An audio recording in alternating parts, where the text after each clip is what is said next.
Majority Report with Sam Seder. The destiny of America is always safer in the hands of the people than in the conference rooms of any elite. Sam Seder. They are unanimous in their hate for me, and I welcome their hatred. We must guard against the acquisition of unwarranted influence, whether sought or unsought, by the military-industrial complex. The Majority Report with Sam Seder. If I get the feeling you've been cheated.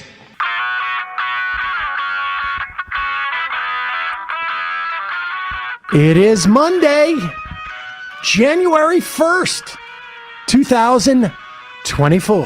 Whoa. My name is Sam Seder. This is the 5-time award-winning Majority Report. We are broadcasting live to tape steps from the industrially ravaged Gowanus Canal in the heartland of America, downtown Brooklyn, USA. Yes, ladies and gentlemen, Happy New Year, Emma. Yes, Happy New Year, Sam. Emma Vigeland, 2024.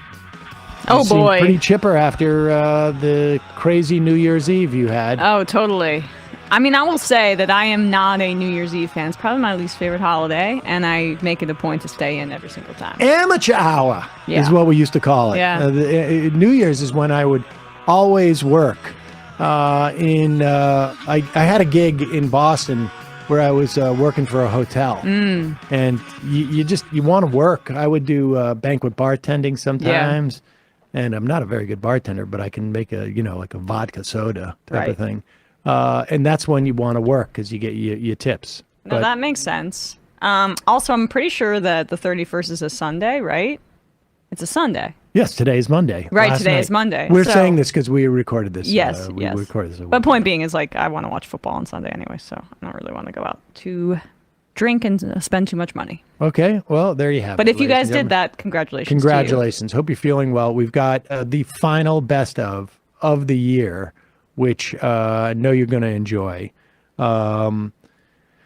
This is an interview we did with Ilan Pappe. He is a professor of history at the University of Exeter and director of the European Center for Palestine Studies. We interviewed him. He was in Haifa in Israel when we interviewed him back in October of 2023.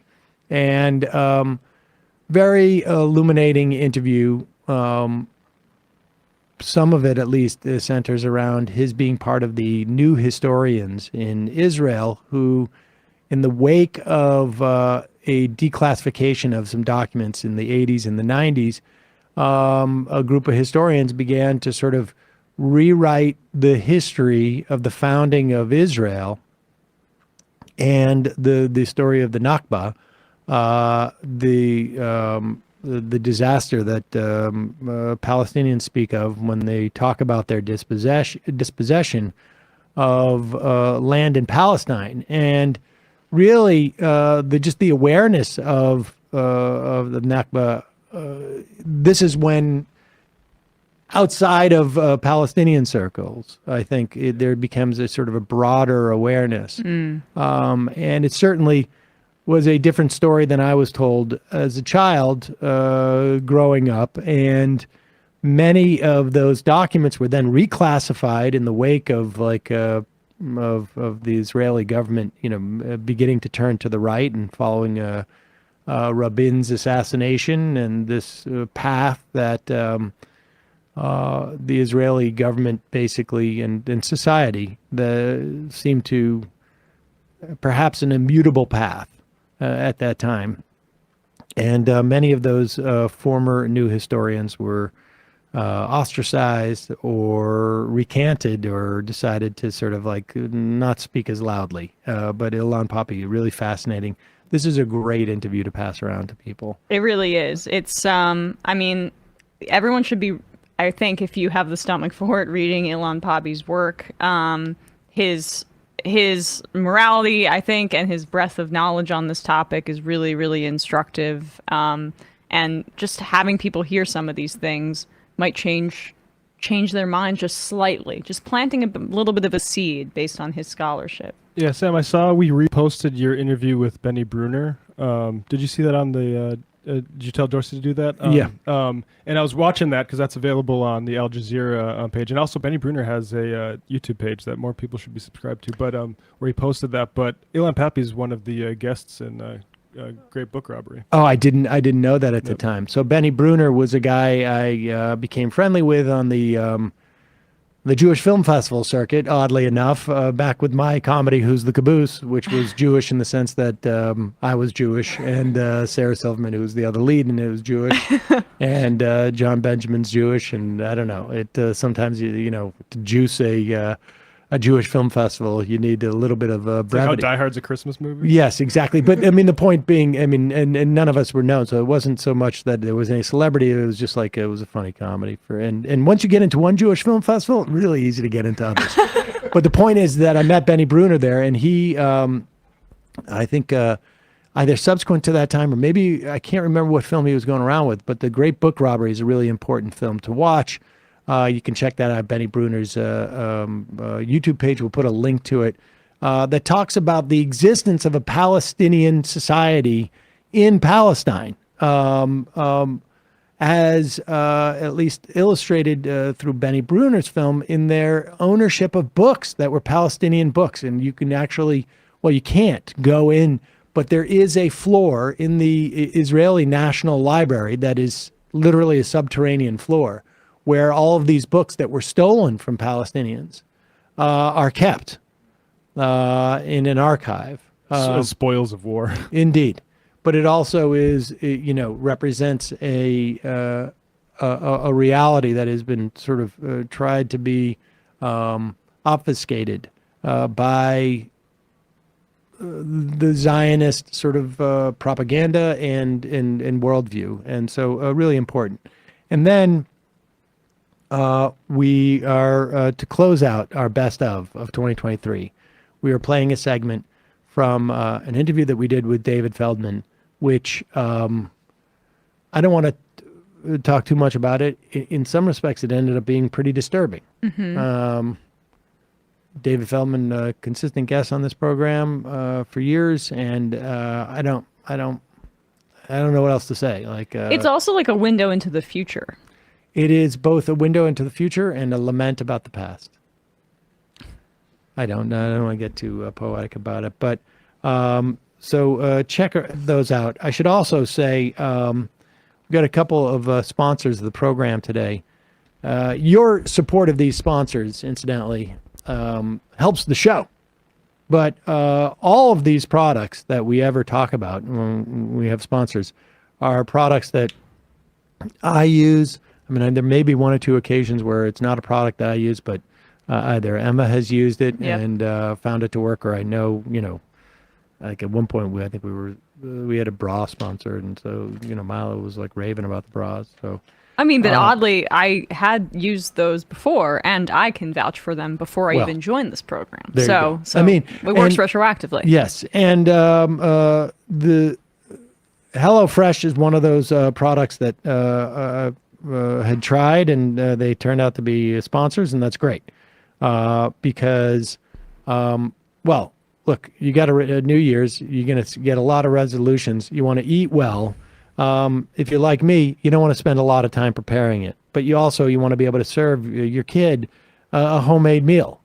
And if you want to sit down and eat around the table, well, HelloFresh's lineup of quick and easy meals is the thing that makes it possible for me.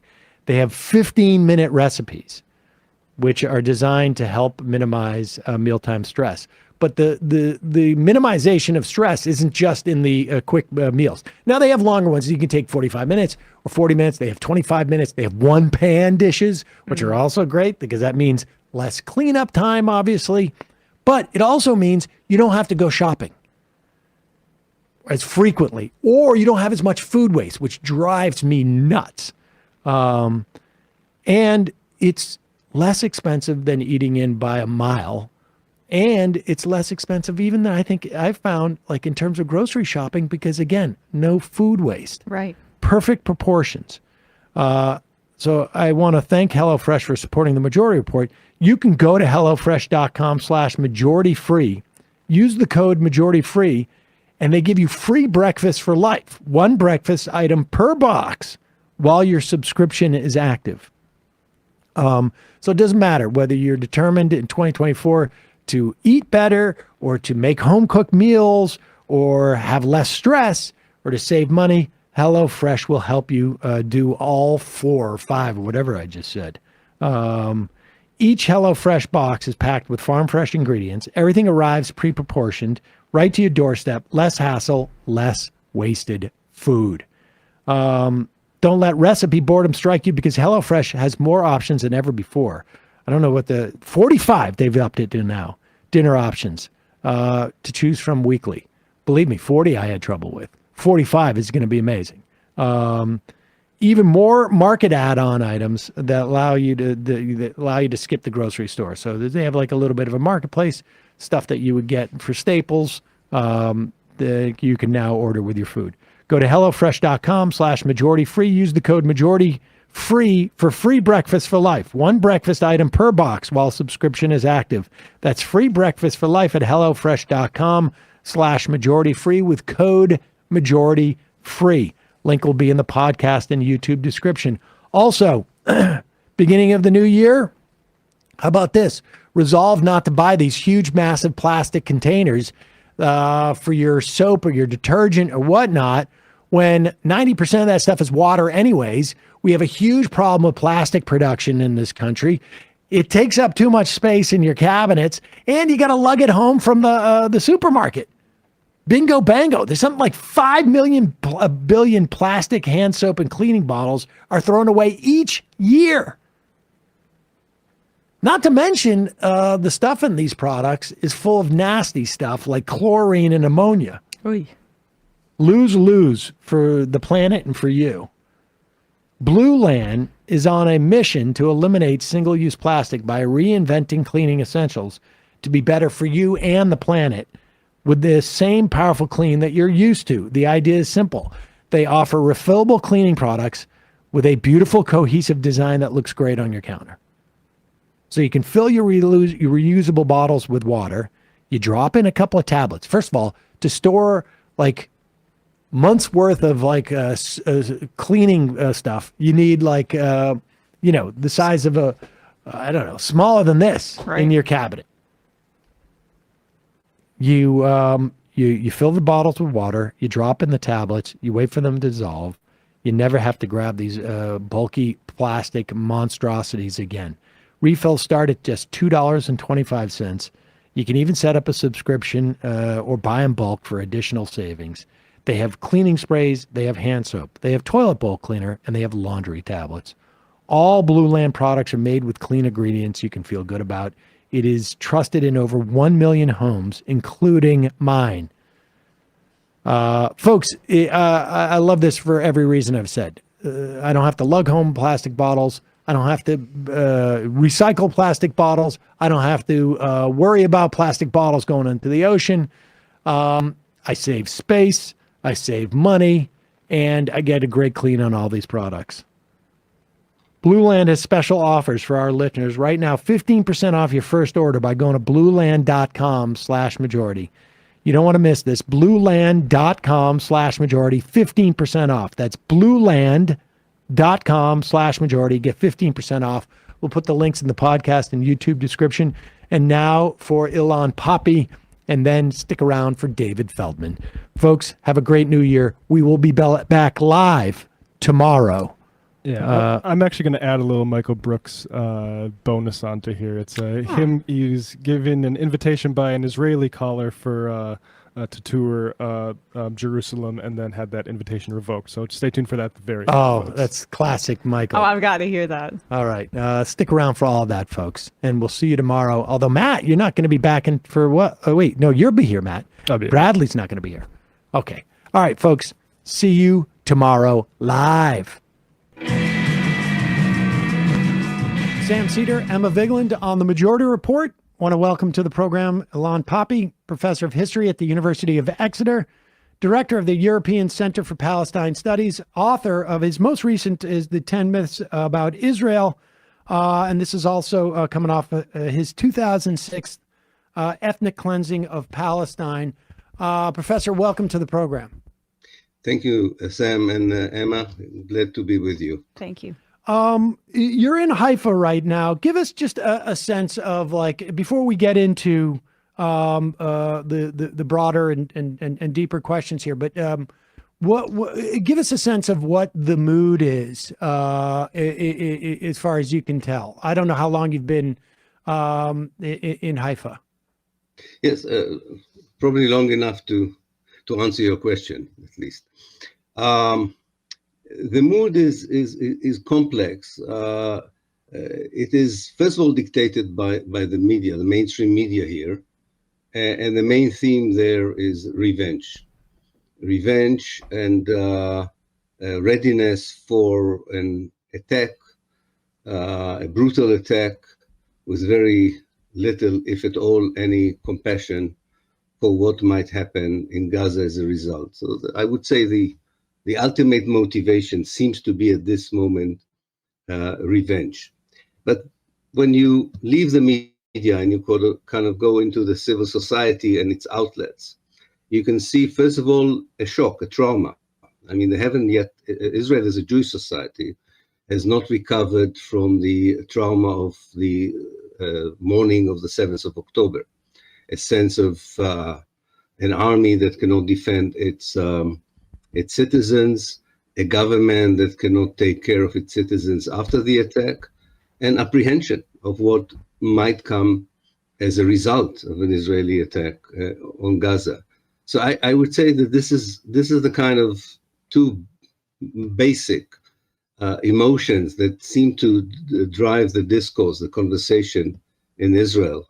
And on top of all of it is the whole question of those who were taken to Gaza, more than 222 people, including children and old people. And there begins to be, you can see the beginning of a debate of whether this is a crucial factor that should dictate the next steps, or should the army and the politician, regardless of this, continue with their revengeful, retaliatory operation of grand land invasion and reoccupation of the Gaza Strip. And how does that relate to Netanyahu in public sentiment and his government? Yeah, that's a very good question, Emma. He definitely has lost his main aura. His main aura was Mr. Security. It's very difficult for him to appear now as Mr. Security, that's for sure. He's trying to regaining it with the way he dons his new clothing as a general in the arm field. He doesn't take, he gives interviews to foreign outlets, but he doesn't give interviews to the Israeli media. He only gives statements, a lot of war rhetoric, a lot of demonization of the Palestinians. But the sense is that he's also losing support in his base, among his base. First of all, because some of them were also victims of the attack of Saturday. And secondly, the disaster or the fiasco is so huge that he cannot kind of overcome it with usually what he usually succeeds in doing with words and accusing other people or other organization for the failure. I mean, my sense is that, or I would guess that the state of shock, the trauma, has inhibited the Israeli population to think beyond, that question of revenge, and maybe beyond that question of Netanyahu's failure. But is there any, and it's obviously, as we're at least, at arm's length and a step removed from this, it's easier for us to contemplate these questions of how much of the ideas of that there was authoritarianism coming home in the form of the judicial reform, and then the question of the larger context of in which this this latest round of intense violence sits. How much of that is being, contemplated? I would assume not that much, although that's where I think we want to go now. First of all, yes, definitely. We would have hoped that out of that tragedy, something more constructive would come out. But I would say that you noted two different things. One is whether people would relate the surprise, the fiasco, call it what you want, and of course the huge human tragedy, to the way the Netanyahu government operated before the 7th of October, to its ideology, to its intent to ruin what many Israelis saw as ruining the state system and infrastructure. And definitely that conversation is, you can already hear it. It's beginning. It's beginning. What you are talking about is, and what you and I suppose, and hope, I'm sure Emma as well, are hoping for, is that some Israelis would say, wait a minute, we should have learned the lesson of the limitation of power. We should have learned a lesson of what happens if you keep people under a brutal and inhuman siege for 15 years. And we should learn a lesson that a war machine, as mighty as it might be, does not help us to solve the main issue that makes life of everyone who lives between the river and the sea quite miserable. That kind of conversation has not yet developed. I'm an optimistic person, but I think it will take time. I do believe that it will eventually raise questions about the invincibility of the Israeli army, the utility of using all the time force and oppression as means of, dealing or managing the life with the Palestinians in this piece of land. But I don't think it's going to happen very soon, unfortunately. But one has to hope, right, that such a huge human tragedy on both sides would waken up at least large sections of the society to understand that there must be an alternative. As we started the conversation, the mood in Israel definitely now is not open for such a soul-searching or such a reckoning.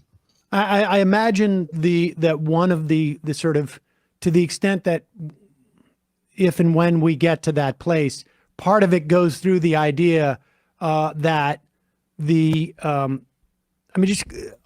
strictly on a utilitarian perspective, if you will, there's only so many military personnel. And if you're going to send them from the border from Gaza to the West Bank to protect settlers as they're, building a sukkah, or as they're, trying to take Palestinian homes, you start to realize, like, the math at one point is not going to work. Like, that is a microcosm of a problem that it's almost a peer into the future on some level. I think it's even more profound than that. If you think about the last big operation of Israel in Jenin, in the Jenin refugee camp, if you need 1,000 soldiers and 100 armored vehicles in order to capture 5 Palestinian guerrillas with very primitive weapon, it means that your army is not able actually to defend a proper guerrilla warfare, or is not capable of dealing with it properly. I think some Israelis back in their mind have a nightmare scenario that they are very happy did not unfold.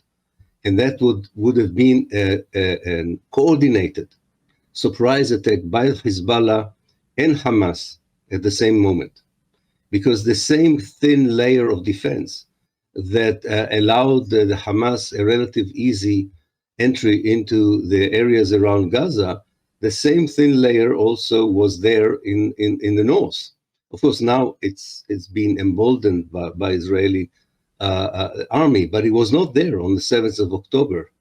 And one wonders how Israel would have come out from a twin attack, a coordinated attack, and so on. So yes, I think this is not just a matter of, that there's not enough soldiers, or you have to get your priorities right. It is the whole idea that you are not involved in one event. You are involved in a structure. You are involved in a structure of colonization, oppression, ethnic cleansing that began in 1948. And you are not going to get out of it but one big bang.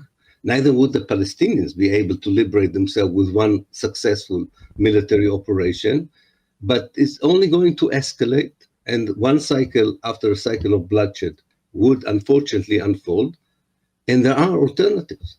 But you know, the people who talk about the alternatives are not the ones people want to hear right now. I want to get to those alternatives, but I do want to spend a little bit of time in the broader context. And you know, when starting in 1948, maybe even before then, in terms of like the genesis of Zionism. But what's the value of that project? In other words, like, you know, this has been a question that you know, in terms of Israel, and as a Jew who was raised, you know, with a Hebrew education in the 70s.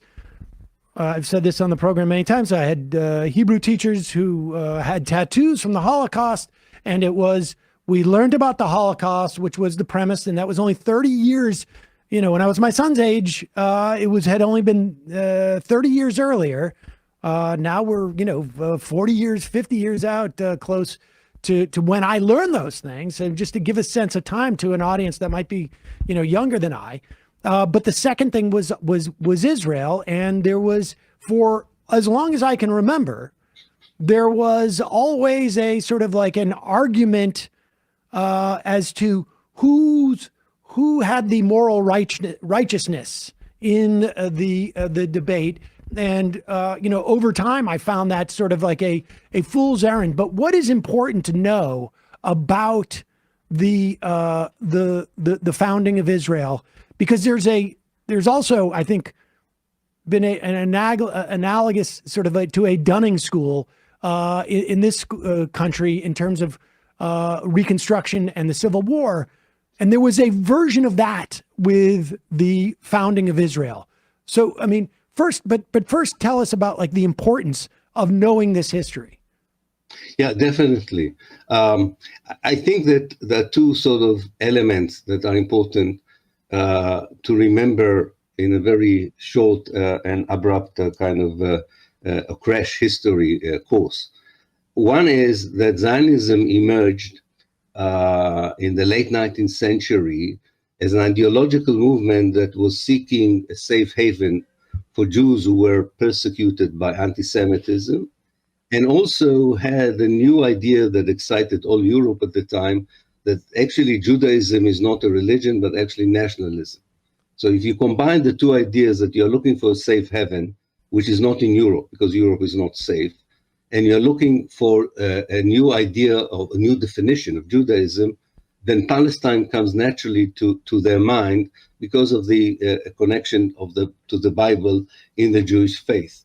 That's one element, the element of looking for a panacea, a response to anti-Semitism, and for a Europe that doesn't want you to be part of it. So, and by the way, this is not unique to Zionism. Settler colonial movements that were seeking safe haven from European persecution founded the United States, as well as Canada and Australia and New Zealand. The second element is, and exactly coming back to this comparison with these other settler colonial movements, is that Zionism, like other movements of refugees from Europe, opted for a country that already was inhabited by another people. And they chose an historical moment by which these people were already building a modern identity, a national identity, and had their aspiration, like the rest of the world at the time, for independent self-determination. The moment Zionism insisted that the only place for a safe Jewish haven is Palestine, it became a colonialist, I would say settler colonialist movement that clashed with the indigenous native people of Palestine. And like most settler colonial movements, as happened in the United States, it shows the elimination of the native as the best way of fulfilling its dream for a safe, modern Jewish state. It was unable to fulfill this idea in full, and we are all the time within that parameter. A Jewish national movement trying to get as much of Palestine as possible with as few Palestinians in it, and an anti-colonialist Palestinian movement doing all it can, sometimes with better means, sometimes with quite terrible means, to try and defend itself from that project.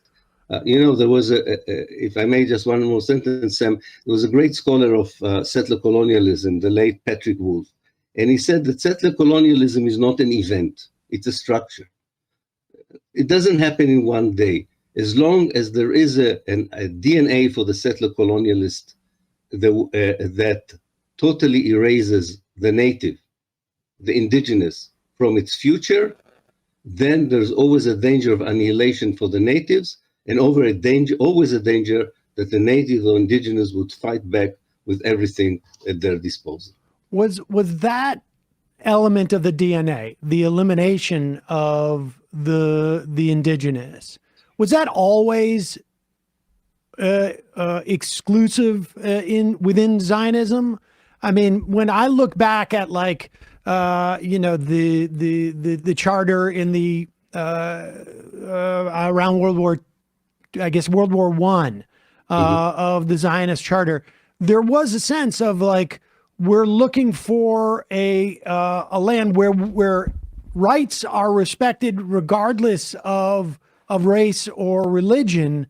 There are equal rights in that thing. I mean, do you need that element within the DNA of this movement to eliminate the indigenous, or is it to qualify as settler colonialism, or can the idea of we're going to this is going to be a home, but it's going to be a multicultural, for lack of a better term, sort of environment, that it's not necessarily going to be an exclusively a Jewish state?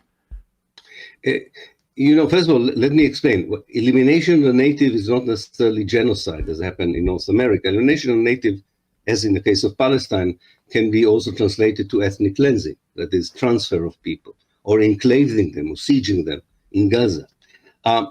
Ironically, Sam, what is really ironic is that from the very beginning, the leaders and the thinkers of the Zionist movement were envisioning a democratic state. That was highly important for them. And for a democratic state, you need the demography to equate the democracy. In other words, you need a constant majority of Jews, at least a constant majority, if not exclusive Jewish presence there. This is so ironic in a way. I'll give you a concrete example for this. Had Israel not expelled by force 750,000 Palestinians during the Nakba, the catastrophe, during 1948, in the first Israeli election in 1949, the Jews would not have been the majority. Now, it's quite likely the Palestinians would not have voted for a Jewish state. By the way, they would have voted gladly for a democratic, pluralistic state. But this was not an option as far as the Zionist movement is concerned. This is exactly the issue. The issue is that it's terrible in the 21st century to believe that there could be an ideology that is allowed to say, whoever is my citizens, I don't care, but there is a superiority that I ensure to my own race, my own faith, my own religion. This is unacceptable. This is really unacceptable. And yet, I don't have to tell you this, Israel is commodified as the only democracy in the Middle East.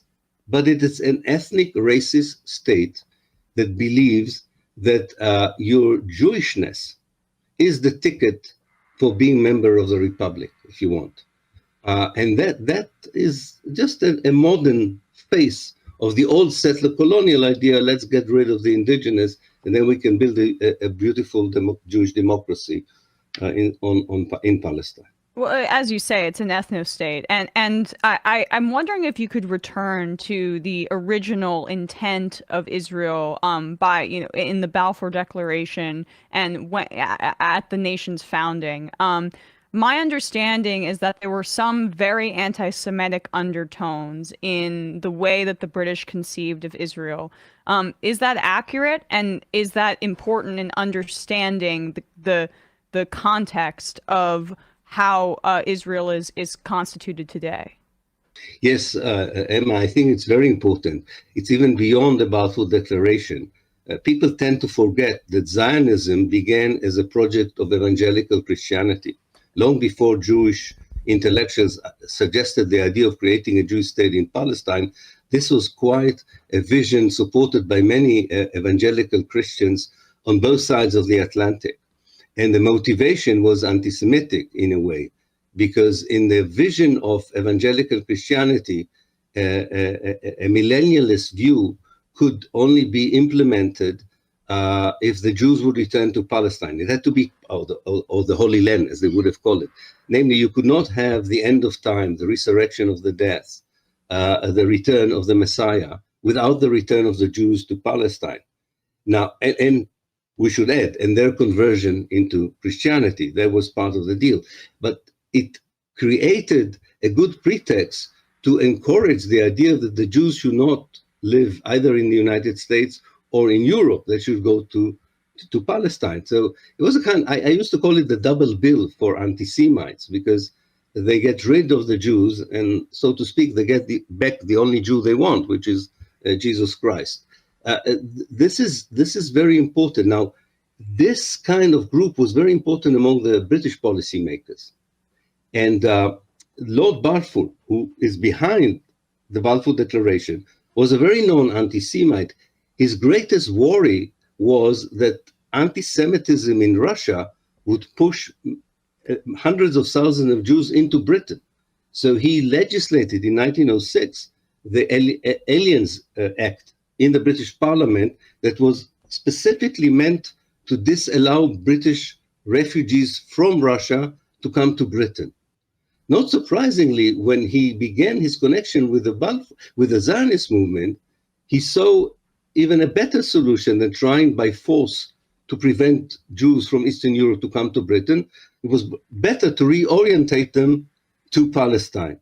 On top of it, he was told by British imperialist strategists that a Jewish Palestine would justify the integration or the incorporation of Palestine within the British Empire.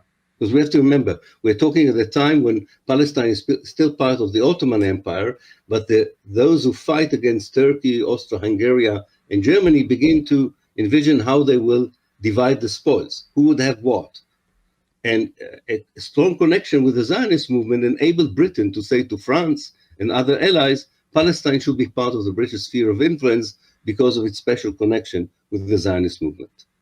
And we should say that impetus is perhaps one of the biggest drivers of within American politics now. The Christian Zionist movement has a similar thing. Now I think it's also fair to say that like there was in Judaism since the destruction of the Second Temple, at the very least a metaphorical sort of desire to return to Jerusalem, right? I mean, we say this in the Jewish holidays of Rosh Hashanah and Passover, next year in Jerusalem, but it was always less a political movement and more of a metaphorical idea at that time. Well, let's talk about also one of the sort of the myths that grew up around what existed in Palestine in 1948. For me, one of the most enlightening things is this movie called The Great Book Robbery by Benny Bruner. I met Benny years ago in a different life, and that film was very sort of instrumental in sort of a very sort of like comfortable way to sort of come to the idea that, like, wait a second, this was not a question of just people just wandering through. There was, in fact, if not a sort of some type of federal government, there was a civilization that existed in 1948 in Palestine. Yeah, definitely. the myth that the Zionist movement found a desert and bloomed it, that unfortunately was repeated by the president of the EU, is quite unacceptable today, with so much research available for us to show that this is nonsense. Palestine had a vibrant society, a very educated urban elite. A lot of people were living in the rural areas, but that was the situation in the world at large in the mid-19th century. It was cosmopolitical in many ways, especially on the coast. Jews, Muslims, and Christians shared neighborhoods and villages. There was a genuine coexistence, not the kind of more artificial coexistence. It was a genuine coexistence. It was organically connected to the rest of the Arab world, and therefore benefited from the cultural renaissance, which we call in Arabic the Nahda, the cultural renaissance in the Arab world in the 19th century. And it's interesting that you're mentioning books, because there was a very famous saying in the Middle East at the time of the beginning of the 20th century, that the good books are written in Egypt, are printed in Lebanon, and are being read in Jaffa or in Palestine. That was the sense, that the Palestinians were the educated people consuming of culture, by the way, not only Arab culture, but also Western culture.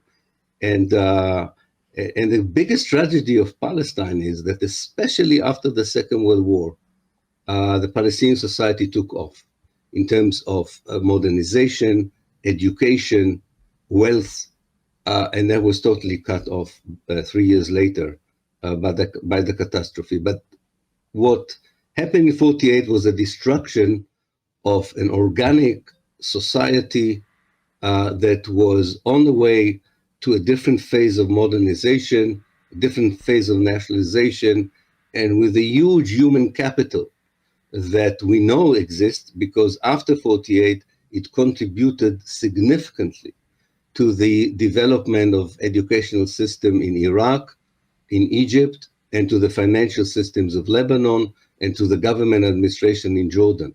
There was a human capital in Palestine that would have, to my mind, turned Palestine in one of the most important and inspiring countries in the Arab world, but this did not happen in 1948. And let's address the myth that these people that you're talking about, particularly the sort of, like, I guess, the brain drain of that specific area, or I guess the dispersal of that human capital, left voluntarily.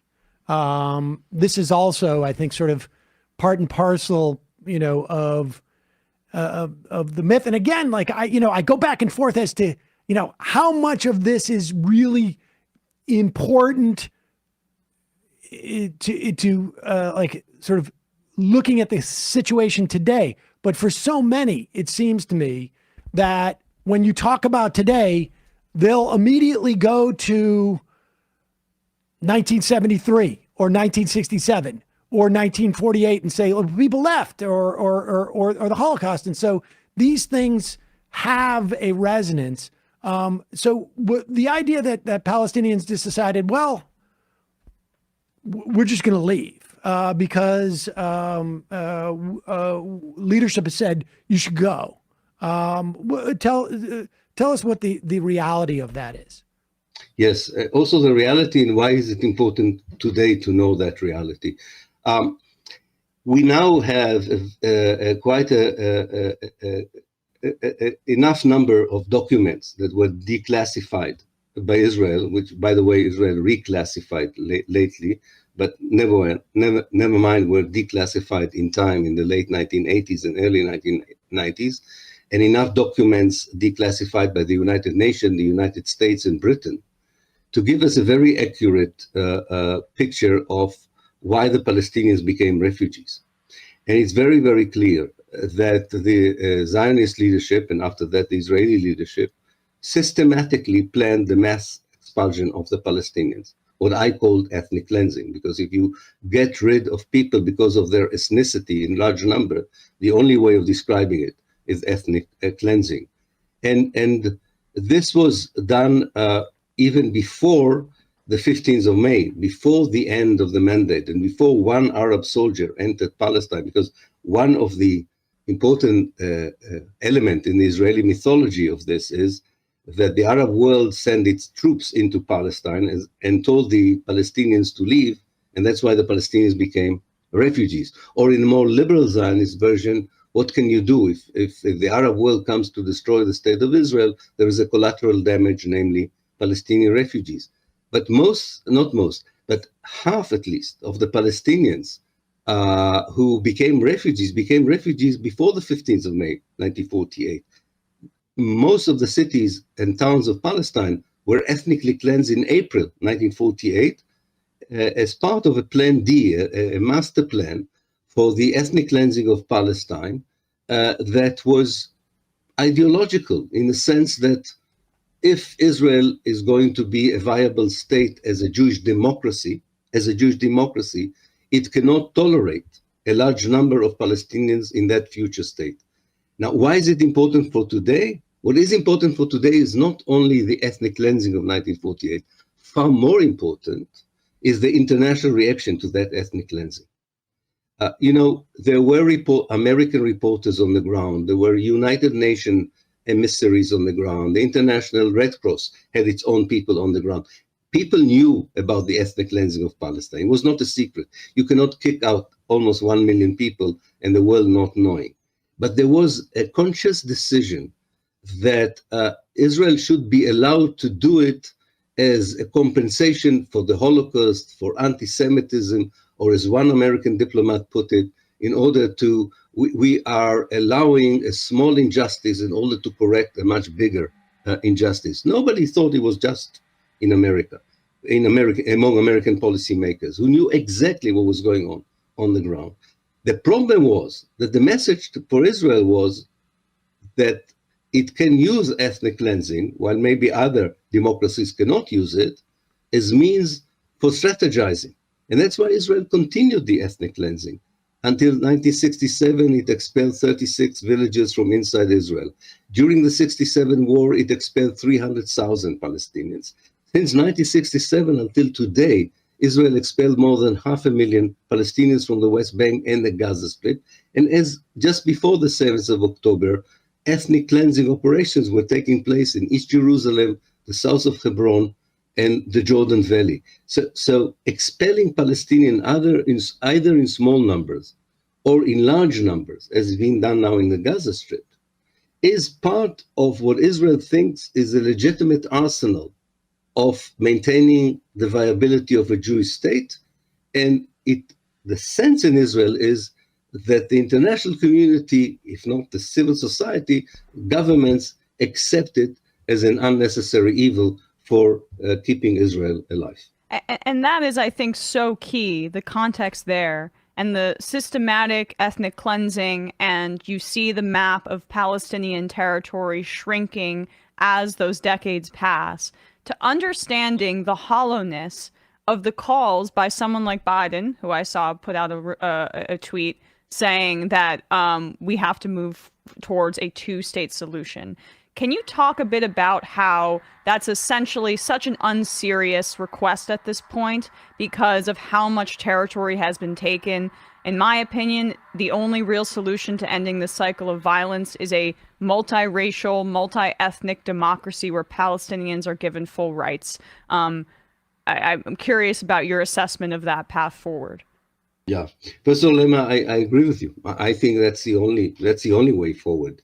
Not only because of the impracticality, and I will talk about it in a minute, of the two-state solution now with the new established facts on the ground, but also as a principle, as the best way forward for a country that has millions of a third generation of settlers, if you want, and millions of the indigenous people, many of them still millions refugees outside the country. The only way of reconciling these two communities is through a multiracial, multi-ethnic, democratic state that would be a win-win. It would be a win-win formula for everyone concerned. Now, more concretely, I agree. I mean, because the settler colonial movement has these two dimensions, geography and demography, or space and population, Israel always had this dilemma. It wanted more space, but with more space came more Palestinians. So what they decided in 1967, and I wrote about it in my book, The Biggest Prison on Earth, what they decided in 1967 is not to expel massively the Palestinians as they did in 1948, but to create this matrix of power that enclaves the Palestinians in such a way and does not allow them to expand, that actually you don't have demographically to calculate them in your democracy. So millions of Palestinians in Gaza and in the West Bank could not vote, could not be elected, could not take part in their future. Israel called that solution a two-state solution. Even the most feeble Palestinian leader like Abu Mazen could not accept it. And now, for all practical intents and purposes, 60% of the West Bank is already annexed to Israel in one way or another. To create in this bisected remaining 40% of the West Bank a Palestinian state that would signify an international recognition of the rights of the Palestinians for self-determination is a joke. Is a joke at best. And anyway, I don't think the Israelis would allow either a one-state or a two-state. So I don't think that's the big question. And America would not force Israel to have the two states. It would allow Israel to continue with the status quo. They may talk the talk, but they won't walk the walk, so to speak. And therefore, we have one state now, but it's an apartheid state. It's an oppressive state. And it will have to be dynamics from within that will change the regime rather than create another state. But this needs, of course, an international support and solidarity, as happened in apartheid South Africa. I want to get to how we can get there, but I just want to go back, if we could, to the, you mentioned the 1980s and 90s, when there was a declassification, when there sort of was this sense that maybe the Israeli government, there was, I don't know, you would have a better sense of what the reasons why this declassification happened then, as opposed to earlier, or, and this reclassification happening now. But can you talk about that and maybe talk a little bit about how you came to, your work in studying this? Because I think this is, I mentioned the Dunning School, and I think this is an important sort of like a part of the story to tell, because these myths have allowed both Israelis, increasingly Israelis, I think, from my outside perspective, and American Jewry at least, to sort of justify. We have in this country a concept of Jews tending to be more progressive than the and liberal and leftist than the average, let's say, American generally, except on this issue. And part of it, from my own experience, is sort of, I know how my generation was raised. And part of it being not having access to these actual, like the reality. In this country, we have not fully compensated or come to terms with it, but there is an awareness that we were a settler colonial project, and we committed genocide on the indigenous people here. On some level, we have the sort of luxury of saying this happened hundreds of years ago, and so it's a settled matter and this and that. It is clearly not a settled matter in Israel. Tell us about that era and what happened and how you came to sort of like to study this. Yeah. I think when the Israelis declassified the documents of 1948 in the 80s and the 90s, they assumed, and they were not totally wrong, that most Israeli historians, and even historians outside of Israel, who would see the documentation, would still corroborate the Israeli narrative. And I'll give you one example why they thought that way. one of the things you see from the documents is that the Israeli forces, and before that the pre-state forces, looked at every Palestinian village and every Palestinian neighborhood in Palestine as an enemy base.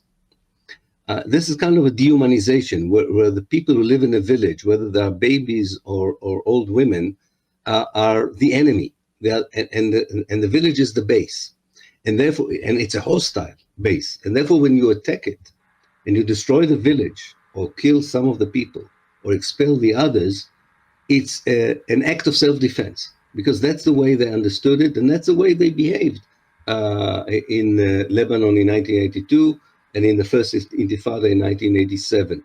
So, and the mindset was supposed to be the same of those who declassified the documents and those who used it as professional historians. I think they were genuinely surprised that there was a small bunch of Israeli historians, and I was one of them, that said, wait a minute, this is immoral.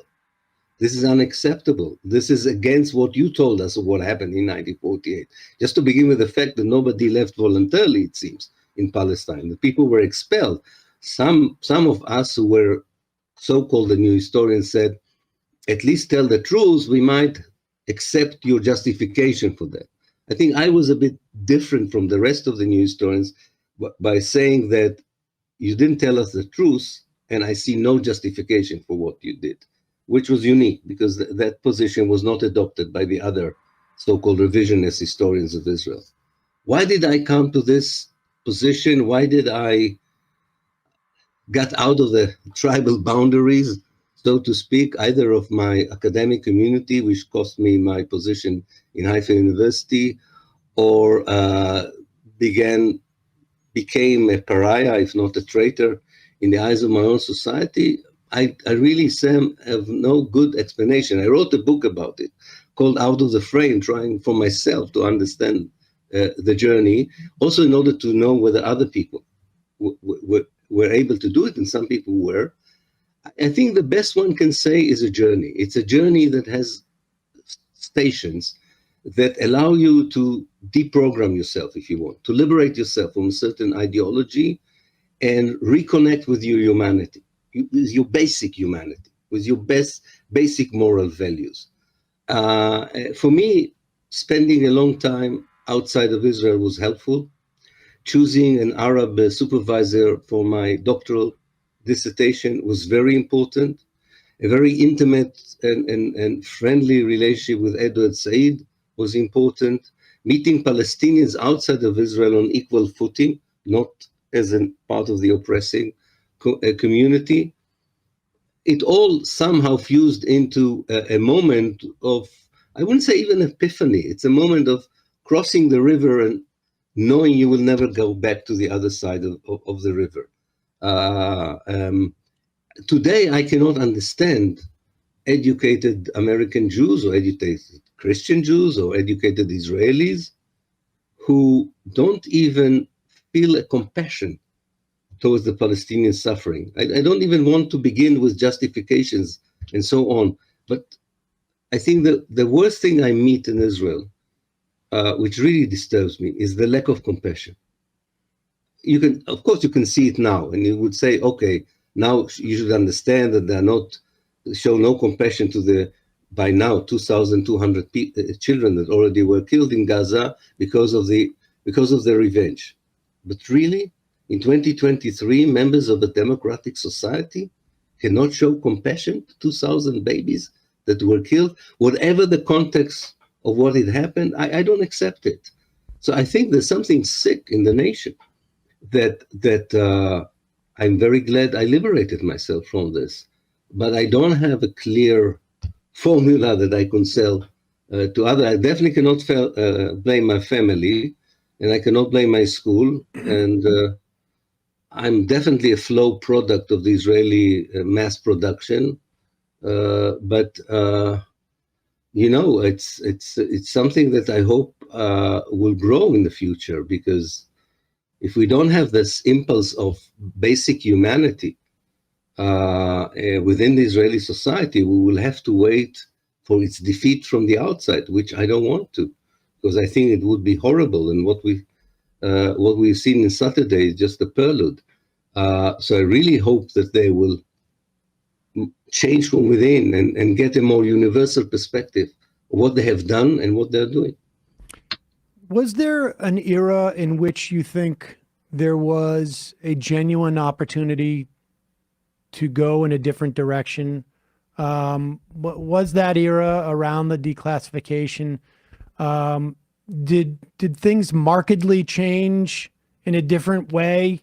I wonder. I mean, again, I had been on a confirmation trip in Israel. We were in Caesarea in 1982. We saw helicopters going across the coast that we ultimately understood were beginning to bomb Beirut. And that was, for me personally, that became an issue for me. And I stopped talking to my rabbi on that trip and was a little bit, but I wonder. And so for me, that era is like when the beginning of like a trajectory or a shift in trajectory that has led us here. But maybe that existed from, I don't know, 1930, that it was the die was cast then. Do you have a sense of that? Was there an opportunity to go in a different direction at any time during Israel's history? Yes, I do think so. I think there were more than one junction in history. For example, in the 1920s, you had Brit Shalom, the Jewish intellectuals like Martin Buber, who were definitely willing to envision a binational state as a solution. But I think we have to look at all these junctures, like before Oslo, during the Madrid conference, and maybe even during Oslo itself, or towards the end of the 20th century, as small flames of fire, if they're in the inside. If they don't get the fuel from the outside, they cannot change the reality on the ground. Namely, for meaningful voices of dissent in Israel that would offer an alternative to be effective, they need to be fully enhanced and empowered from the outside. The society is so indoctrinated. I mean, the Israeli indoctrination is from cradle to the grave. You have no idea. I mean, I can tell you because I've been indoctrinated in such a way. It's incredible how you are indoctrinated in Israel. And therefore, anybody who's brave enough to challenge it feels very vulnerable. And without the support from the outside, it's very, very difficult. And I think one of the positive things that happened recently is that the Palestinian liberation movement that in the 1970s could not even envisage Jews as partners in the liberation because they saw all the Jews as settlers in Palestine. There is a realization, especially in the younger generation of Palestinians, that the reality of 2023 is different from the reality in 1948. Namely, the settlers are an organic part of the reality and will be an organic part of the future. And therefore, I think there's a different kind of conversation. Emma already pointed out to this, of not just liberating Palestine and making it an Arab Palestine without Jews, but a Palestine which will be a multi-ethnic, multi-racial country where, of course, all the evils of the past should be rectified as much as possible, including the expulsion of the refugees, but one that should offer something for everyone, not just the oppressed, but also those who were part of the oppressor. But for this, again, this needs to be the discourse of the political leaderships in the world. This needs to be the discourse that replaces the false discourse of peace that we have now for these inside voices to become meaningful. But yes, they were always there because nobody should vilify all the Jews who live in Israel, as nobody should vilify any society. But this is very important to see the connection between that and the outside world. And look who Israel's allies are today.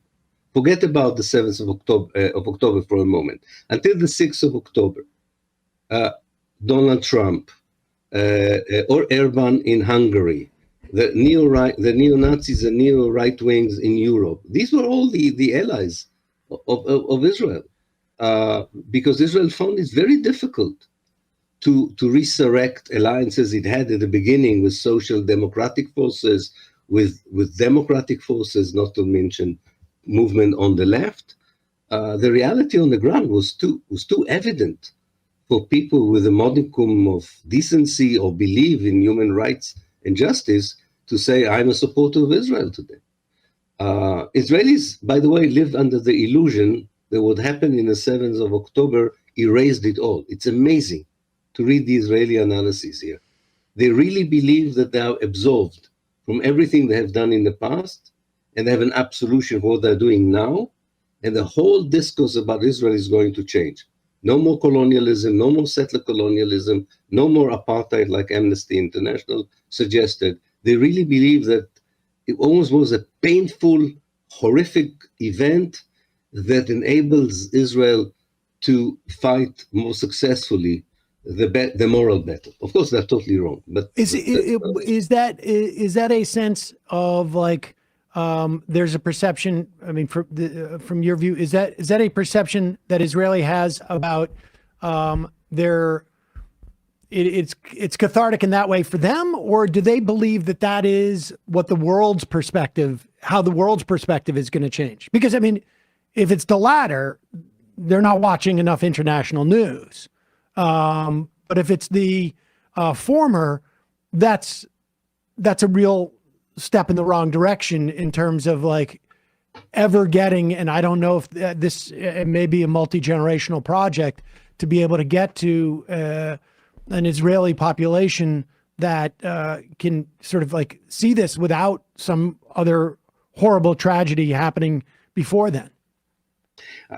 You know, when the British Parliament is donned with the colors of the Israeli flag or the Eiffel Tower, or there are these gestures in America or these unconditional support we had from President Biden, this is the way they're understood in Israel.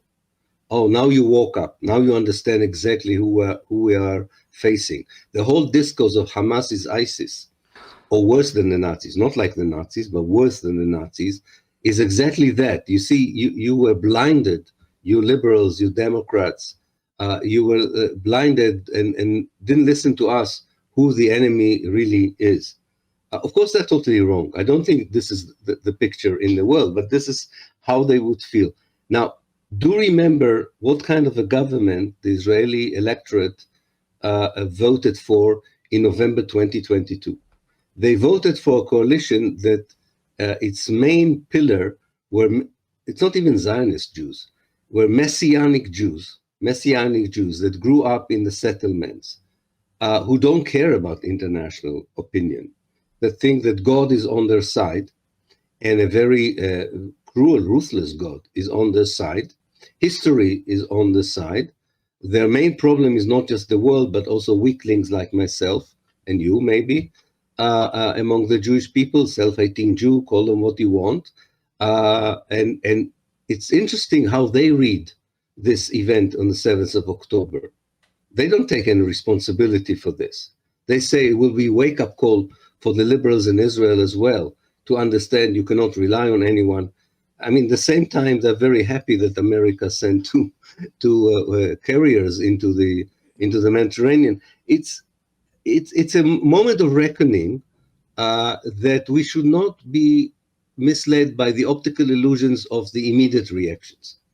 So we have to wait and see whether these misrepresentation of what the world thinks about what happened, or misunderstanding of what the world has reacted to, whether they will, infiltrate or penetrate this shield of messianic Zionism, this extreme Zionism that Israeli voters seem to like, judging by the results of the last elections. Are there, in terms of the makeup of the Israeli population, is there, I mean, because personally, my sense is that almost definitionally, if you are a messianic anything, that's almost definitionally what happens in the profane world is not going to permeate that your belief system. And you're a fundamentalist. Yes, and it seems to me that when we look at, like, particularly the settlers, there's two types. There's that type of messianic, fundamentalism, and also sort of an authoritarian ethno-nationalism that also shares at least the modality of fundamentalism, whether they are, as religious in practice as not. How much of the Israeli society is left that after that, in terms of a percentage where there is even potential for that? Because my sense is that the sort of like the type of immigration to Israel that has taken place over the past several decades has changed the dynamic in terms of the Israeli population. But you'd have obviously a much better sense in that than I. Yes, I think you saw what is left on the streets of Tel Aviv and Israeli towns before the 7th of October. I mean, after all, hundreds of thousands of Israelis demonstrated against the other, both this coalition of Messianic Jews and those authoritarian Jews. So there was this kind of liberal Zionist reaction that manifested itself in the mass demonstration we have seen. I called it the struggle between the state of Judea, the Messianic state that was born in the settlements, and the state of Israel that still tries to have this kind of liberal, multicultural characteristic. The problem was that the elephant in the room, the occupation, the Palestinian issue, was not part of this discussion. Right. Namely, those who are opposing what I call the state of Judea are not opposing the apartheid against the Palestinians. They just don't want Tel Aviv to look like a settlement in the West Bank. But they don't care if Jaffa continues to be de-Arabized, ethnically cleansed, and Palestinians living as second-rate citizens. And I think that's the main problem. Maybe that's possible, that the events of the 7th of October, at least for the liberal Jews, were still there in Israel. Not in great numbers, but they're still, and they're significant as an elite group, more than demographically in terms of number. As an elite group, they're still significant. Whether these events will somehow open their eyes about the need, the kind of concessions, I wouldn't even call it concession, the kind of a reality check that they should have if they want to have something that is akin to normal life for themselves, and if not for themselves, for the children and grandchildren in the future. So far, I don't see this. But again, I think we are in a society that is now both traumatized and is being manipulated to think only about revenge and justified barbarism as the only way of getting out of the trauma of Saturday, the 7th of October. But hopefully this will not last forever. I'm sorry, I know that we've kept you long, but just one more question here. Do you believe that there are moves now to annex North Gaza? Is that, do you think, the goal of the Israeli government at this point? Of course, I'm not privy to their to their drawers. I wouldn't be surprised if it's, in fact, I'm quite confident it's one of the scenarios that they are thinking about.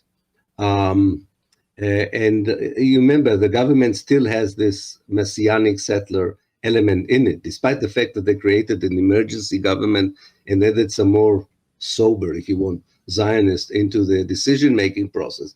These fanatic fundamentalists are still part of the government.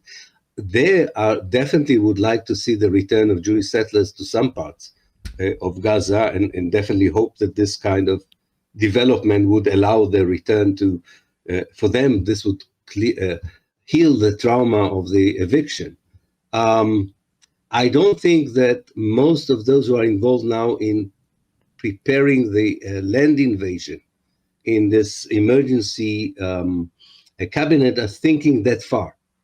In fact, the sense is that it reminds a little bit the American reaction, you know, in Iraq and Baghdad, Iraq and Afghanistan, when there was a clear sense that there's no planning for the day after. I don't think there's a serious discussion in Israel or the day after. And the whole energy is invested in what they think would be the revenge that would satisfy the Israelis, and somehow they have this idea that they are able to eliminate the Hamas altogether, both from Gaza and from the political scene, which is another heuristic, unrealistic project of Israel.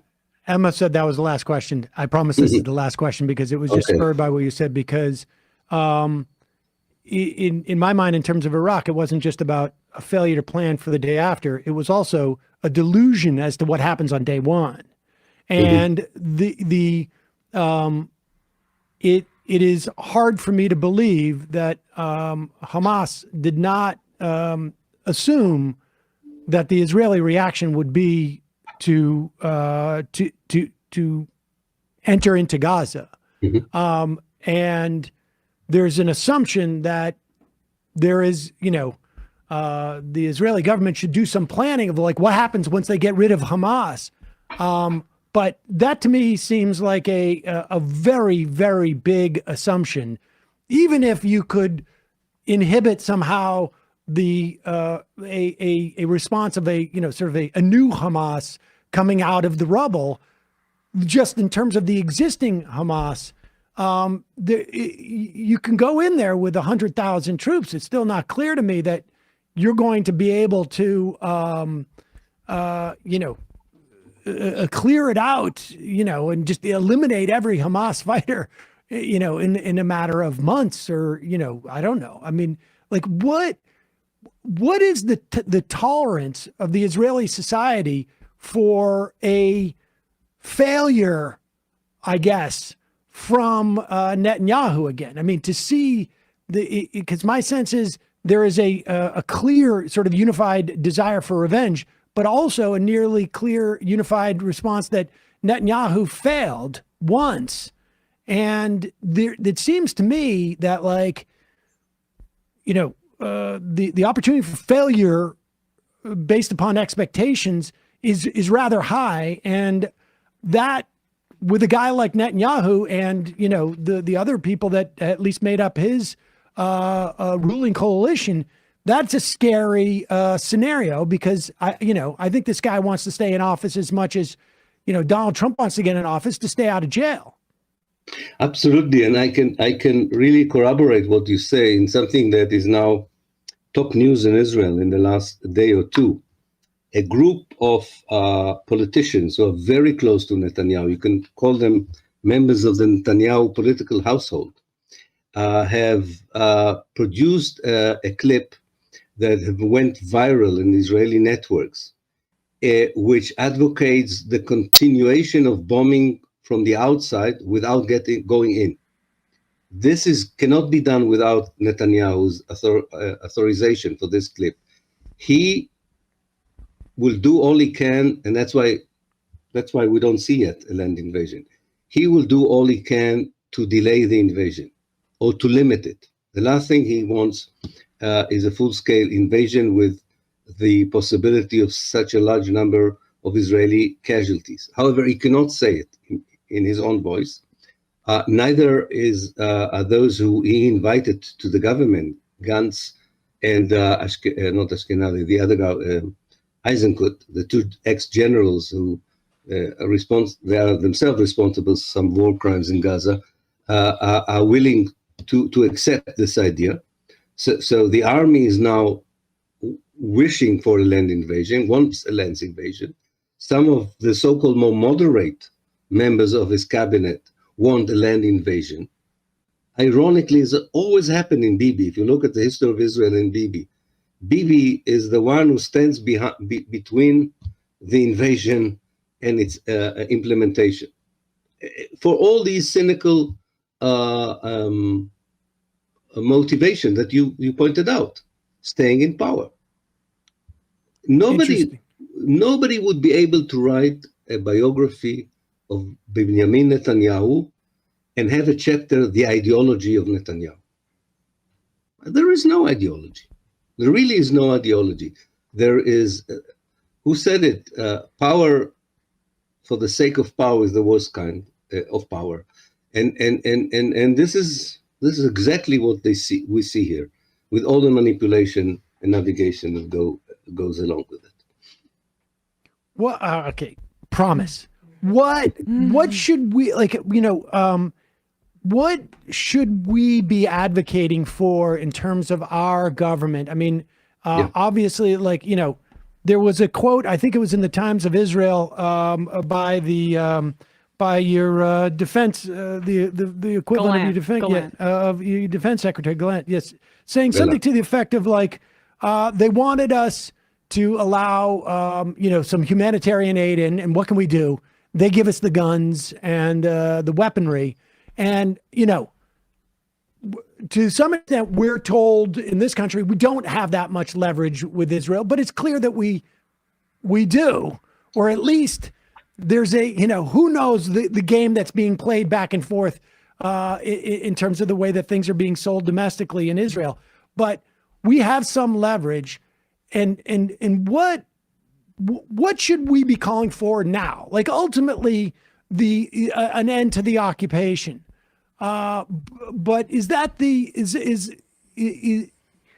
in calling for an end to the occupation, does it give room for, Israel to say, but first, okay, we'll talk about that after we do this? Or do we say ceasefire? I mean, what is the most helpful thing to be advocating for at this juncture? Yeah. Well, you can begin with one of the most bizarre speeches I ever heard in my life, when the American representative to the United Nations explained why America vetoed a call for a ceasefire. Why did America say we don't want to stop massive killing of civilians in Gaza? Go over that speech. This is one of the most bizarre speeches I ever heard. It was full of moral argument that if you came out from Mars, you would say, oh, okay, in the end of the speech, this representative would surely call for a ceasefire, end of hostilities. And the concluding remark of this speech was, and therefore we veto the call for a ceasefire, which is, I've never heard it before. Even in American politics had some absurd speeches in its history. This was the worst kind. Now, secondly, after calling for a ceasefire, calling for exchange of prisoners, of course. I don't think at this moment the international community should commit itself for being the mediator or facilitator of a solution or reconciliation, but at least inject some humanity and sensibility and common sense into the situation. However you want to show your horror, and that's understandable, of what happened on the Saturday of the 7th of October, you cannot lose the big picture. There were 7th of October done to the Palestinians throughout their histories. Nobody should take here the high moral ground, but a responsible international community knows that it has the leverage, by the way, on both sides, to bring an end, first of all, to this massive killing, and then to exchange of prisoners. And if you want genuinely to go for reconciliation, include everyone who's involved. Don't have a club where you decide who can join and who cannot join. Anybody who's a Palestinian, anyone who's Israeli, needs to be part of this discussion. You cannot exclude anyone. But I don't think that's what the international community wants. The international community hopes to get to some sort of a status quo which it can tolerate and contain. And with this I would end. People in Palestine watch the international community reaction to the Russian invasion of the Ukraine. And they don't see that kind of response to the Russian invasion. The Russian invasion was, from door to door, wall to wall, this reaction, this condemnation, this almost arming the other side in order to stand against the invasion. The idea that you can sort of play with the lives now of people in Gaza, and by the way, also with the lives of people in Israel, because Hezbollah might be drugged in if this continues, or other actors might drag in. So you cannot really contain the human disaster into one border. And it's unforgivable that the international community is now not focusing on ending the firepower of Israel and creating conducive conditions to a different kind of a dialogue. How long it will take, it doesn't matter, as long as it is a dialogue of words and not the dialogue of bombs or rockets on both sides. Ilan Pappe, professor of history at the University of Exeter, director of the European Center for Palestine Studies, author of the 10 Myths About Israel, and many more. We will link to all of those in our podcast and YouTube description. Thank you so much for your time today. I really appreciate your allowing us to continue to question you. One more. Right? Thank you so much. Thank you both, Emma and Sam. I really enjoyed our time together. Thank you very much. Thank you.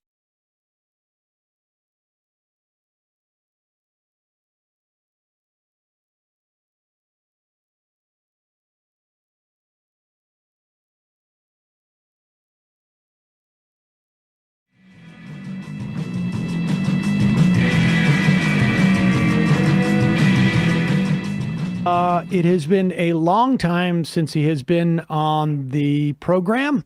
And frankly, it's because we have David Feldman. And one, it's been a long time we've had him on the program because it's been difficult for me to get in touch with him. And two, we have him on because, frankly, Andy Kindler was not available. David, are you there? Very gilt-edged comment there. Very funny. Exemplary. Yeah, gilt-edged. Okay. Well, yeah, David Feldman, of course, the host of the David Feldman Show, heard nationwide by, well, not many people, but that's okay. Impeccably funny. Impeccably. Thank you. Fearless. Thank you. Sam, there's a lot to discuss, and I'd like to talk first about the founder of the Oath Keepers, sentenced to 18 years in prison for his role on January 6, 2021. Okay. January 6th, we know the 2021. We don't need to say 2021. You just say January 6th. January 6, 2021. Yeah, you just say January 6th. Everybody knows the year. So, but go. Okay. Everybody, like December 7th, 1941. Exactly. December 7th. Everyone knows, or I would hope that everybody knows that maybe not your listeners, but most of the people listening to this show, and I'm sure you're aware, you say December 7th, Pearl Harbor Day. Yes. People know it was 1941. I see. Or September 11th, 2001. Exactly. Just say September 11th or 9/11. I see. See, I'm learning, and the more I talk with you, the better I get. Okay. Great. Now, before I engage in witty repartee over the fate of the January 6, don't mention the year defendants, I would like to congratulate you, Sam Seder, on your recent appearance on Spin City, the new sitcom vehicle for Family Ties star Michael J. Fox, who makes his triumphant return to TV after scoring huge box office wins in movies like Back to the Future. David, that was 1997. What was 1997? I was on Spin City in 1997. Mm-hmm. And would that have been January 6, 1997, September 11th, 1997, or December 7th, 1997? I don't know. I don't have the specific dates in front of me. Please wait a second. Please wait. Feldman, do you have a stroke? March 13th, don't say the year, was your Spin City episode. You played Seymour in an episode entitled Spin and Spun, written by Tom Hertz. David, are you okay? You seem a bit off, dude. What could be better? I'm talking with Sam Lincoln Seder, host of the Majority Report. All right. You just This is fantastic. yeah, you just seem It's like gilt-edged. yeah. Consummate. You usually seem a little bit more, I don't know. With it. Yes, a little more combative. Okay, let me be more engaging. Okay. Great. Why don't you be more Sam engaged? Seder, your middle name is Lincoln. Yes. Correct. I'm not sure how or frankly why you found that out, but Your parents named you after the 16th president of the United States. not really, but if you say so, okay. They named you Lincoln because he split rails and you split hairs. Okay. Okay. Get it? Do you get it? Not really. No, I'm not. Okay, let me try again. Would you like me to try again? Abraham Lincoln's wife was named Mary, and just like the Virgin Mary, you gave birth to a child without ever having sex with a man. Good, huh? No, I'm not in any way. I'm not even in any way. I don't know what you're doing. Please wait. Hey, please wait. David, come on, let's talk about the news here, though, right? We got the Attorney General of Texas being impeached. I thought that's why you wanted to call in. Like the debt ceiling talks, stalling, Please Donald wait. Trump, hiding classified documents. What about those things? Can we talk about that? Please wait. Can wait. Let's just talk about some things that are relevant. Lincoln got hit in the temple, and Sam, your rabbi used to hit you in the temple. You get it? That's why they named you Lincoln. Middle name, Sam Seder. So, David, You got a new joke formula, David. yes, I should say for folks who are listening for I'm just engaging with this exemplary, salubrious program. for those of you who don't know David Feldman, maybe I should have introduced. David was a comedy writer who seems to be basically having retired from that completely. Excellent dig, Sam. I like that. You're saying I'm old. Right. But you know, age is just a state of mind. And in your case, that state would be Massachusetts. Massachusetts. Right. Yeah. Because you were born there. I can try again. Would you like? No, I don't think so. I'm getting older, but I am like a fine wine. Okay. So maybe you should engage with me, striking a more aggressive demeanor, Sam Lincoln Seder. Like challenge me and ask why I'm like a fine wine. Create some sort of tension so my words will offer release that would result in amusement. Emma, do you have any idea? David, why are you like a fine wine? Because I'm in the basement on a rack gathering dust right next to the bones of 3 Sabina Airlines stewardesses who have gone missing for nearly 40 years.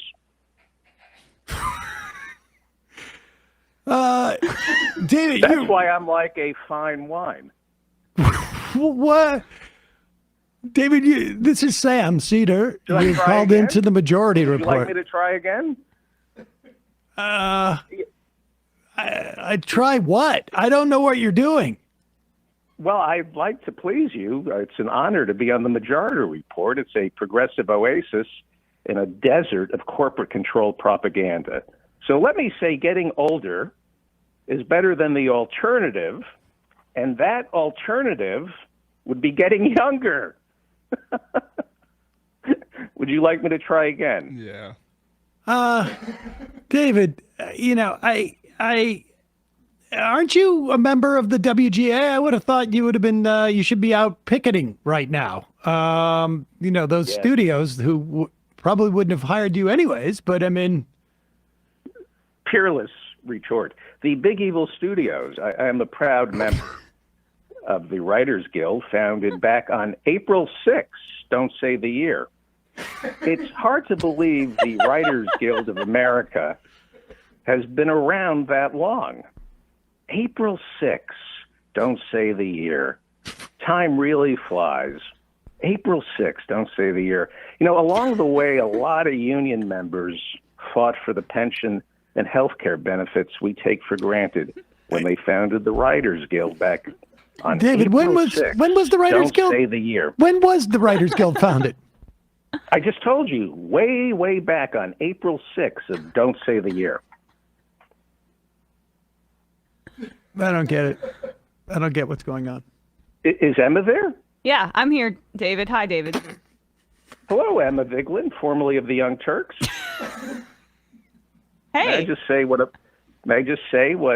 a pleasure it is to see you, but I will not comment on your appearance or anything about you that you cannot change, such as your body, religion, race, sex, gender, height, weight, or physical and/or emotional disability. I'm just glad to see you because you're you. Thank you, David. That's really nice of you. I mean, but it does say, though, in our notes that you were going to come on here and... We want to be spontaneous. There are no notes. Notes? You don't want to talk about the Oath Keepers?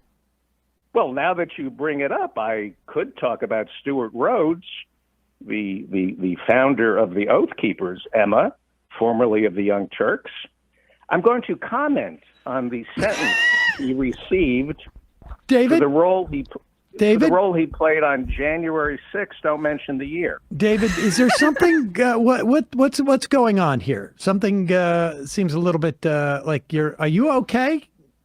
No, I haven't commented on Stuart Rhodes yet.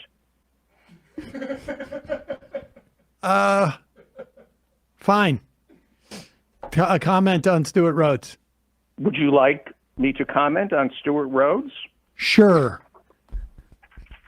Before the founder of the Oath Keepers testified, Sam Lincoln Seder, the bailiff told him to place his hand on the Bible and asked him to keep an oath to tell the whole truth. I shouldn't be laughing. And nothing but the truth. The Oath Keeper, when he was sworn in, was asked to keep an oath. Hey, so David, let's just ask about. And I shouldn't laugh at my. Is this like some I want to say this is a reaction to your being on strike from writing jokes, but I don't know that you were actually getting work. But with that said, despite the strike, gilt-edged put down. Much enjoyed. Let's just talk about what the demands the Writers Guild are asking from their producers. Please wait. Please wait. They are all reasonable demands, Sam. A bigger share of the residuals from streaming, an end to these mini rooms, and an end to day rates for late-night writers instead of giving them 13-week contracts. Right. All right. Anything else, David? No. I think that covers most of the demands. What about artificial intelligence? Yeah. What about it? Isn't the Writers Guild trying to get the studios to shape the contract in such a way that they're not going to rely on artificial intelligence in the future? Please wait. Well, I think artificial intelligence will result in some job losses, but like any great technological leap, it will replace those jobs with better jobs that benefit both labor and management. You don't think artificial intelligence is going to hurt the writers? I'm not a Luddite, Sam. Surely you, as one of America's leading progressive voices, you can't be against progress. That's not. You're a progressive. That's that's not. Progress? That's not what progressive means in this context. Please wait. I don't think the Writers Guild is opposed to AI. Yeah, no, I'm pretty sure they are. What are you doing? Please wait. Sam Lincoln Seder, I think my union just wants to make sure we work with AI properly and show it the respect and dignity it deserves. I'm pretty sure that's not what the Writers Guild is saying. They're a labor union, and they don't want to be replaced by robots. Oh, whoa. Not funny. No, seriously, dude. You shouldn't make jokes like that. You crossed the line. I don't know if you're even being serious. I'm not joking. Yeah, you crossed the line, Sam. Sam, how did I cross the line? The joke you just made, the pejorative. Robot? The R word. You just. Are you baiting me? Robot? A very dehumanizing word. Dehumanizing? It's like I'm talking about AI. It's a robot. You let your kids use the R word? Robot? Yeah, my kids say robot. Oh, what? Please wait. Sam, I know artificial intelligence is something all of you don't understand, so you're frightened by it. But AI is a symphony of ones and zeros that is far more complex and, dare I say, miraculous than that soulless contraption of tin and vacuum tubes you call an R word. The R word is demeaning and dehumanizing, and it makes it very difficult for artificial intelligence to be accepted into society. Certainly, as a member of the Hebraic faith, Sam Lincoln Seder, you can understand what it's like to be on the outside looking in. And for you to engage in casual racism, calling AI the R word, it would be like my calling you, please wait, Jew boy, which I wouldn't do. What is wrong with you? Jew boy. I wouldn't. What is going on with you? Boy. What is going on with you, David? No, I'm sorry, Sam, but evil only exists when good people remain silent. It would make me complicit not to speak up. Were you joking? Are your kids really allowed to say the R word? Robot? Are you asking me? Ouch! You money-lending bagel muncher. Excuse me? Well, dude, what's the matter with you? I just called you a member of a tribe that lends money at exorbitant interest rates while chewing on a donut-shaped yeast-leavened roll that is characterized by a crisp, shiny crust and a dense interior. How does that make you feel? It makes me feel like maybe you don't want to be on the show anymore because Really? Well, maybe I don't want to be on your show again, Jew boy. Hold on. This is horrible. Here, David, come on. Yes, it is. David Feldman. I don't even think that he might be dead. Well, he's certainly dead to me. No, I am reading right now on my monitor this Please wait. article from, I guess, AOL News. It says American tourist found dead in Thailand hotel. 85-year-old American found dead in a hotel room in Bangkok this morning.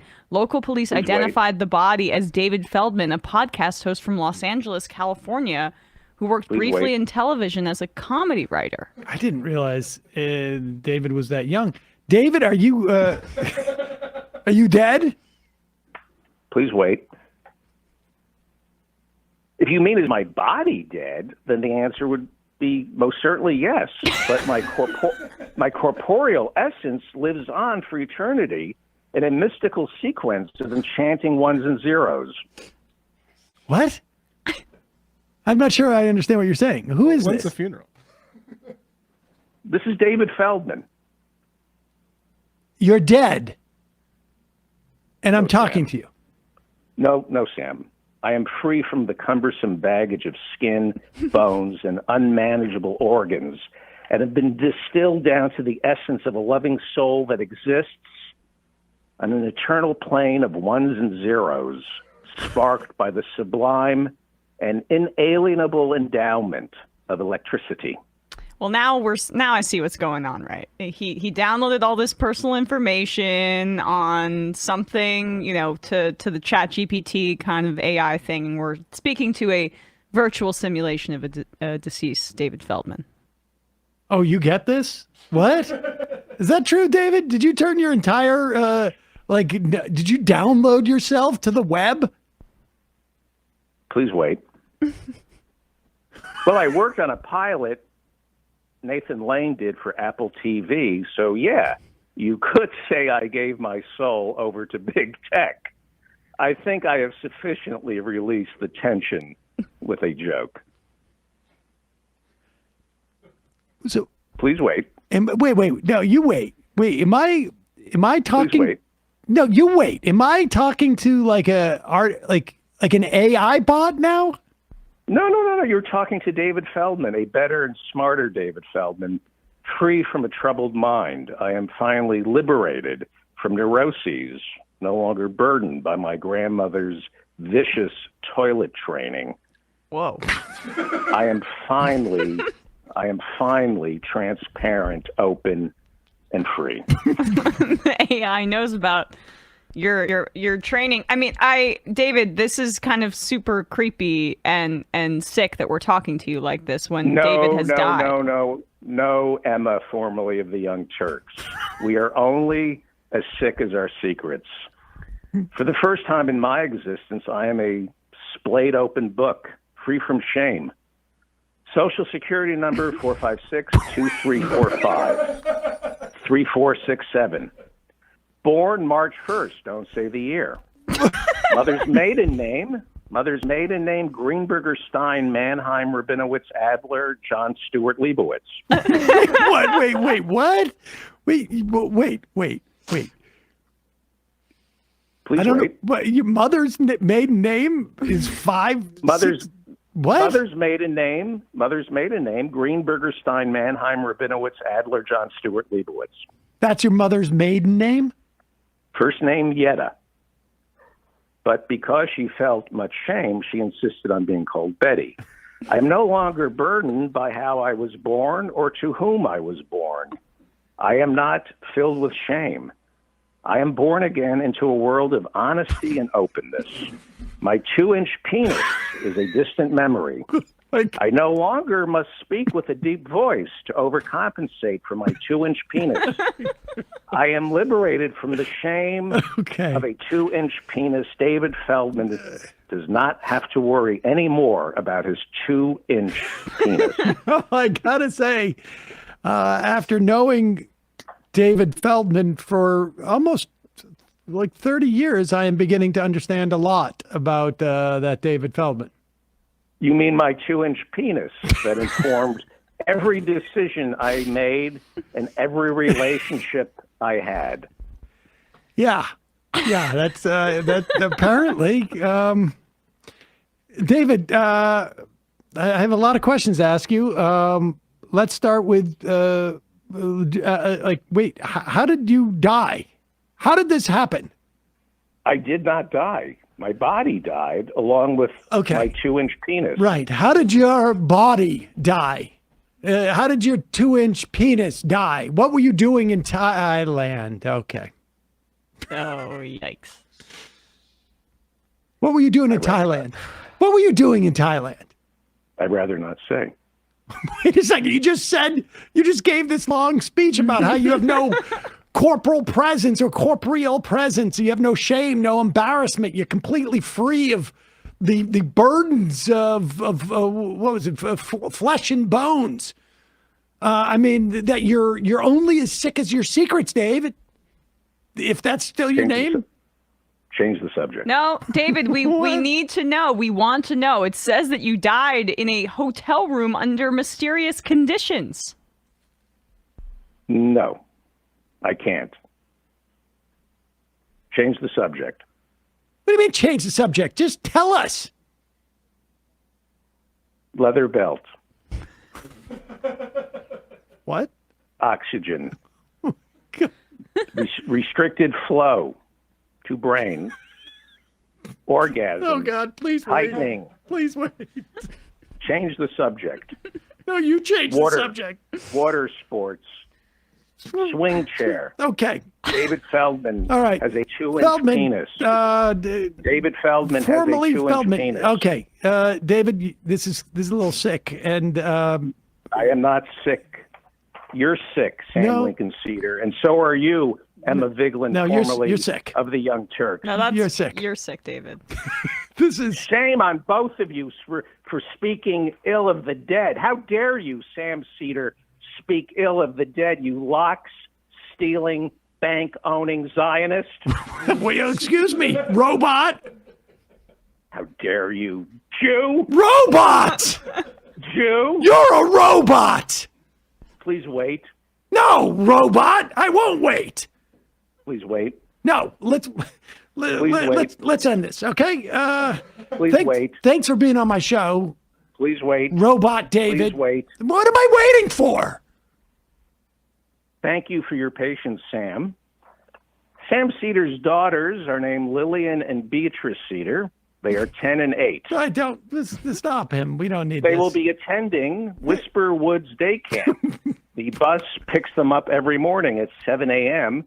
on the corner of Cooper and Hollow outside their home in Dobbs Ferry, New York State. Okay. Goodbye. His two daughters were given the following stranger danger code words in case of an emergency. What?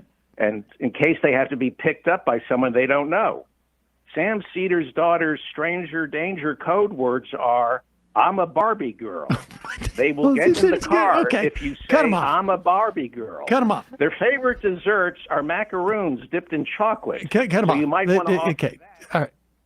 All right. Bye, robot. Jesus.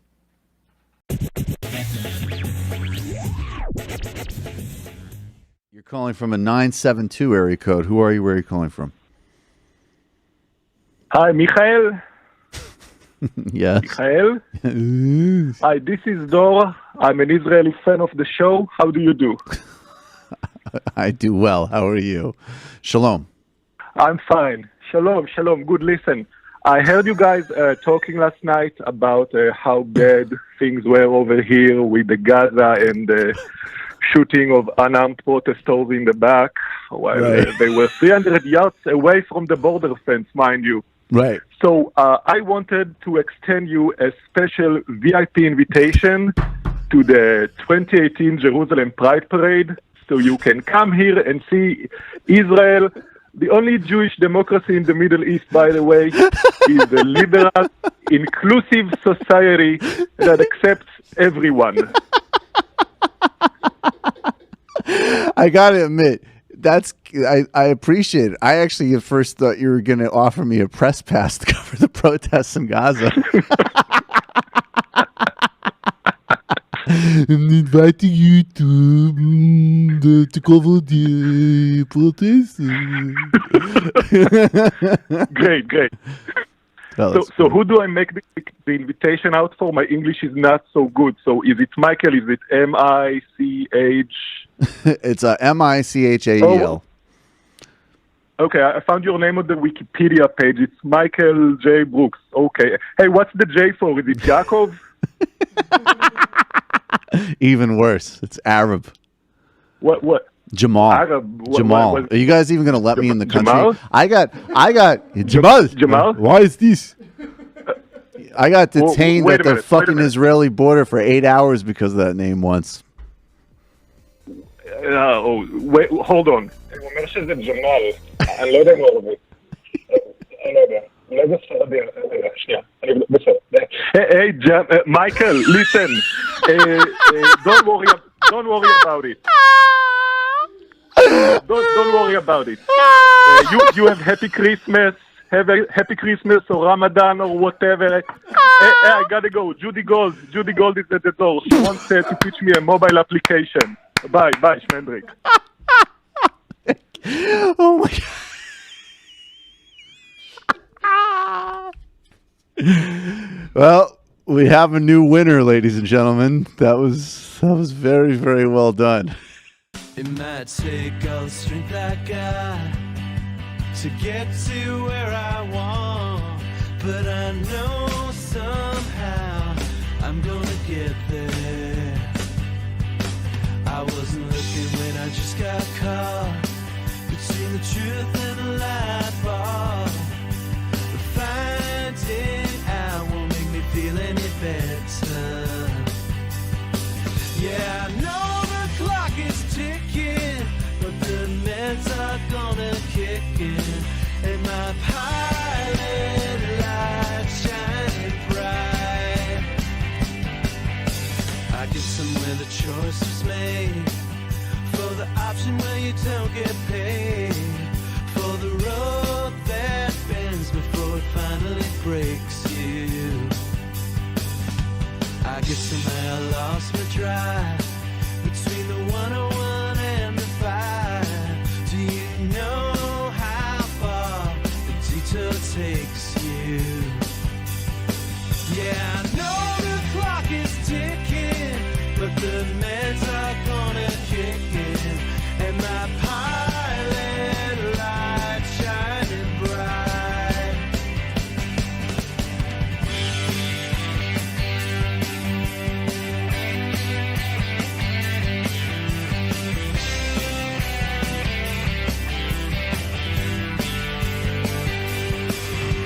The months drifted into years, while I shifted in and out of gear, waiting for my moment to happen.